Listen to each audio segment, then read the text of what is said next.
Merhabalar, Ev Lezzetleri YouTube kanalına ve mutfağıma hoş geldiniz. Bugünkü tarifim Sivas yöresinden meşhur gilik tarifi. Katı çörek de derler, çok lezzetli olur. Özellikle böyle sıcağıyla çayın yanında çok severim ben. Hamur açmaya gerek olmadan yapılan mayasız çörekler her zaman için çok daha fazla ilginizi çekiyor, bunu biliyorum. O nedenle bu tarifi de arşivime almak, sizlerle paylaşmak istedim. Tarifim için gereken malzemelerin tamamını videonun altındaki açıklamalar kısmına ekliyorum. Oradan ulaşabilirsiniz. Yoğuracağımız hamurda 125 gram tereyağı kullanacağız. Tereyağı kullanmak istemeyenler yarım paket margarin de kullanabilir. O da gayet lezzetli oluyor. Öncelikle tereyağımı ocağa götürüp güzelce bir eriteceğim. Tereyağı tamamen eridi. Eriyen tereyağının üzerine şu an hala sıcak görüyorsunuz. 1 çay bardağı sıvı yağımı ilave ediyorum. Bu böylece birazcık soğuyacak. Ve kullanacağım sütleri de içine ilave ediyorum. 1 su bardağı artı 1 çay bardağı süt kullanıyorum. Şöyle güzelce bir karıştıralım. Hazırlamış olduğum bu ılık yağlı sütlü karışımı karıştırma kabıma alıyorum. Şöyle yan tarafından mutlaka sıcaklığını kontrol edin. Çok aşırı el yakacak kadar sıcak olmasın, ılık olsun. Sıvı karışımın içine şöyle bir tepeleme dolu tatlı kaşığı tuz ilave ediyorum. Şöyle iyice bir karıştıralım. Tuzumuz da erisin içinde. Tarifimizde 2 tane yumurta kullanıyoruz. Bir tanesinin sarısını ayırdım. Yüzeyine sürmek için kullanacağım. Bir bütün yumurta ve sarısını ayırdığımız yumurtanın da beyazı bu kasede. Bunu da hamuruma ilave ediyorum. Şöyle hafifçe bir dağıtalım. Kullanacağım unun büyük çoğunluğunu ekliyorum. Kalanını kontrollü olarak ekleyeceğim. Bir paket de kabartma tozu ilave ediyorum içine. Hamuru önce şöyle bir tahta kaşıkla karıştırayım. Biraz katıca bir hamur yapmamız gerekiyor. O nedenle şu kalan unu da ekleyeceğim. Hatta gerekirse getirebilirim de tekrar. Yoğurma işlemi sonunda ne kadar un gittiğini de sizlerle paylaşırım.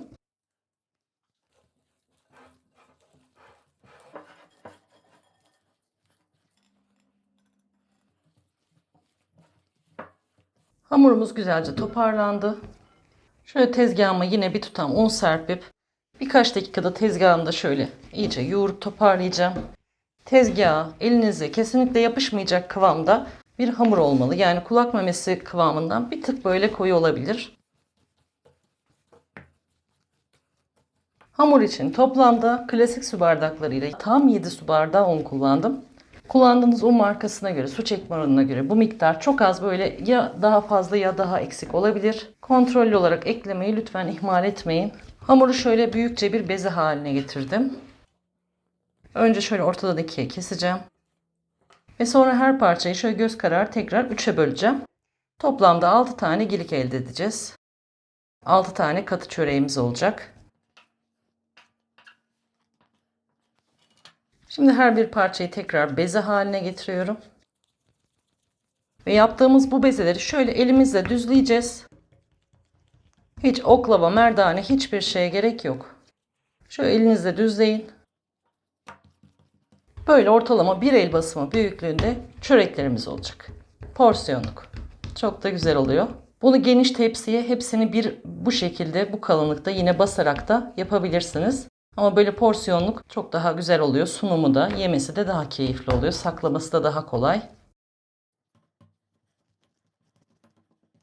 Bezenin altındaki ek yerini de hep üste getiriyorum ki elimle güzelce kapatıp düzgünleştireyim. Sonra tepsiye koyarken pişirmek için yine bu yüzünü üstte kullanacağım ama. Şekillendirme devam ederken şunu da hemen hatırlatayım. Bunları böyle bu şekilde pişirip soğuduktan sonra geçenki mini pide tarifimde gösterdiğim gibi havlu kağıtlara 2-2 sarın. Poşetlerle buzluğunuza atın. İstediğiniz zaman çıkartın. Çay olana kadar çözünür, ısınır ve yersiniz. Ekmek yerine geçebilecek bir tarif. Kahvaltılara çok yakışıyor.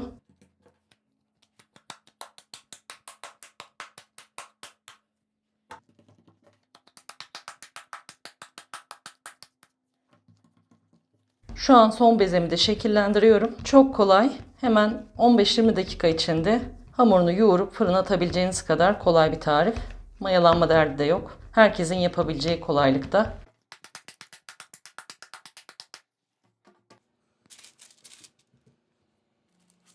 Çörekleri tepsimin içine aldım. Çok fazla böyle aşırı kabarıp yayılan bir çörek olmadığı için aralarında çok boşlukta bırakmadım. Tek tepside hepsi pişsin istedim. Üzerine sürmek için de ayırdığım bir yumurta sarısına 1 yemek kaşığı süt Ve 1 çay kaşığı yani 1-2 damla da zeytinyağı ilave ettim. Şöyle yüzeyi güzelce parlasın diye.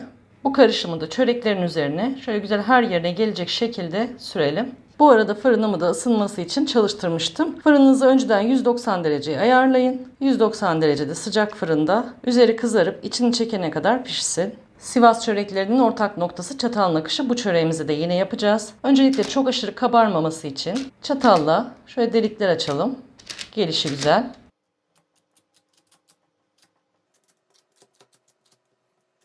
Daha sonra şöyle çatalın tersiyle üzerine çizikler atarak kare kare desen oluşturalım.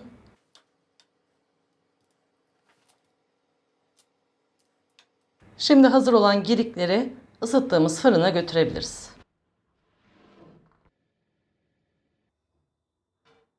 Çörekler mis gibi pişti. Bu arada 190 derecede fansız ayarda alt üst olarak pişirdim. Benim fırınımda tam 16 dakikada piştiler. Ama her fırın bu süre konusunda değişiklik gösterebilir. Kontrollü davranın. Böyle nar gibi kızardığında, güzelce kızardığında alabilirsiniz. Şu an aşırı sıcaklar.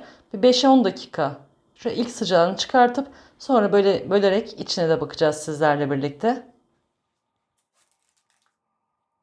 Katı çöreklerimizin ilk ısısı çıktı. Hala sıcak ama el yakmayacak kadar soğudular. Şöyle bir açayım, içini de görün. Şöyle bakın, mis gibi içini de çekmiş. Altı üstü mis gibi kızarmış. Çok güzel çörekler oldular. Özellikle yanına zeytin, peynir, domates, salatalık eşliğinde gerçekten çayla çok güzel oluyor. Mutlaka deneyin. Kolay bir şekilde yapın. Afiyetle yiyin inşallah. Beni izlediğiniz için teşekkür ediyorum. Yeni tariflerde görüşmek üzere. Allah'a emanet olun. Hoşça kalın. Sevgiler diliyorum.